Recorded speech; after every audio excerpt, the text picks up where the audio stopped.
תלך עם זה. תמשיך, יאללה.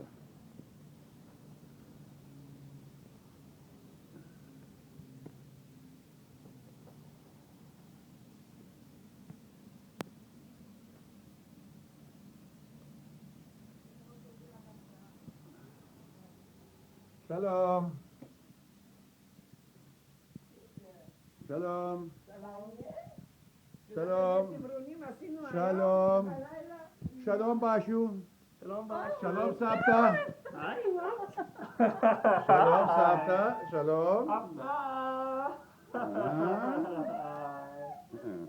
איזה כיף לאף אחד. איפה סבא? לא הרס ההפתעה שלי. לא הרס אף אחד לא הרס. איפה סבא?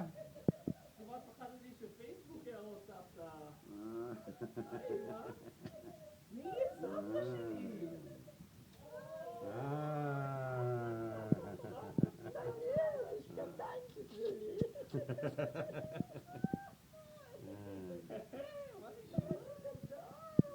מה זה גדול? יותר גדול ממני נהיה.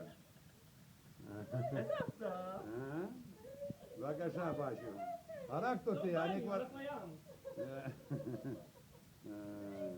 איפה סבא? יש לי ברכה לבוא. סבתא? איפה סבא? נו בטח, מה, הבא שלך שיגע אותי בלילה, זה לפלאים. חכה רגע, צריך עוד ללכת להביא את הדברים. ודניאל, ברוך שואל אותי, אז באיזה תאריך את נוסעת לירושלים? באיזה תאריך זה? אז אני אומרת לו, מה זה משנה איזה תאריך? מה זה חשוב לך איזה תאריך את נוסעת לירושלים? לא, איזה תאריך זה יוצא יום שני? כבר צלצלנו, באתי לחווה. לכולם עם לירדנה, תתעכב את הנסיעה שלך אלייך. הרי את צריכה לצאת. בגלל זה ירדנה צלצלה אין לה צורך. נכון, ומה שדיבר עם חווה, צלצל לחווה, כי לא רציתי לידע, כי גם אין לי את הטלפון שלך. אמא, תגידי ביי. ביי, תגידי ביי, ביי.